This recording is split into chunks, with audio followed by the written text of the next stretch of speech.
गडचिरोली जिल्ह्याचे पालकमंत्रीपद मुख्यमंत्री देवेंद्र फडणवीस यांनी स्वतःकडे घेतलंय, पण ते जिल्ह्यासाठी वेळ देऊ शकत नसल्याचं त्यांनी सहपालकमंत्री म्हणून राज्यमंत्री आशिष जयस्वाल यांना नियुक्त केलंय।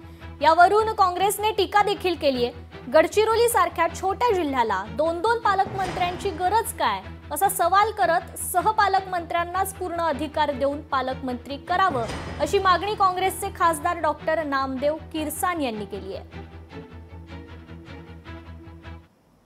सहपालकमंत्र्याला किती अधिकार दिले हे आम्हाला माहिती नाही। मग जर पूर्णच अधिकार सहपालकमंत्र्याला दिले असतील तर मग त्यांनाच पालकमंत्री करावं ना। सहपालकमंत्री कशाला पाहिजे? गडचिरोली सारख्या छोट्या जिल्ह्यासाठी दोन पालकमंत्री कशाला पाहिजे? जे सहपालकमंत्री आहेत त्यांनाच फुल फ्लेज पालकमंत्री करा, मला मान्य आहे।